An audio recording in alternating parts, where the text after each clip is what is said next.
Hare Krishna. The heart that delights in the ephemeral can't delve into the eternal. Suppose we have a torchlight with us. Now, if we focus the torchlight in one particular direction, it will illuminate that direction. But then, if something is there in the opposite direction, we will not be able to see it. So, if we have lost something valuable, a treasure, we need to focus our torchlight in the right direction where that treasure is, and then we will find it. If we compare our heart and our consciousness to that torchlight, our consciousness is like the light that comes out, and the soul, which is present in the region of the heart, is the source of that light. Now, wherever the soul's consciousness is directed, that's where the soul will look for pleasure. That's where the soul will experience life in relationship with. Now, normally,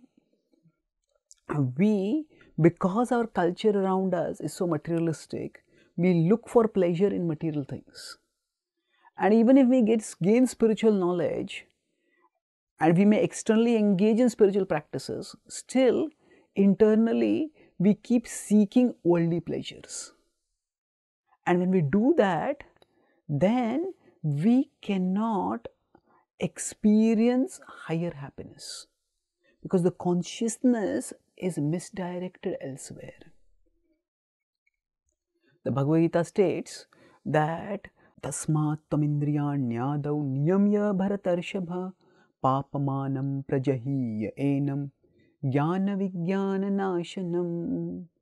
In 3.41 it says that we need to regulate our senses.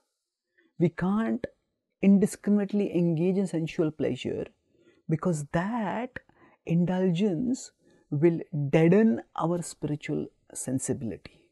It will be the destroyer of knowledge, jnana, and destroyer of the urge for getting knowledge, vijnana nashanam. So, what does it mean, jnana vijnana nashanam?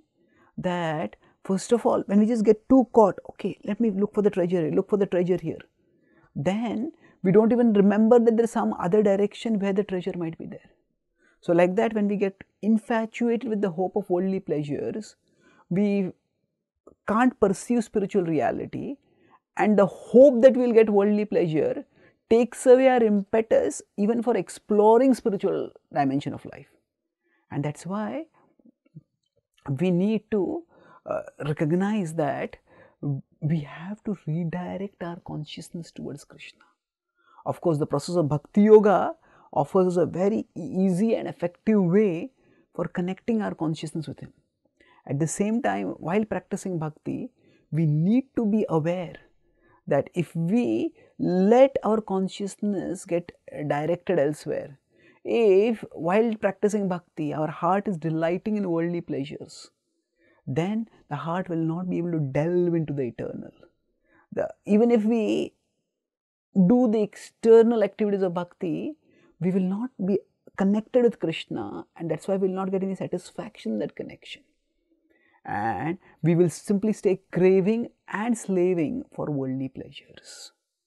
So, by the conviction that, okay, on this side, in the direction of materialistic life, I have sought pleasure for many lifetimes.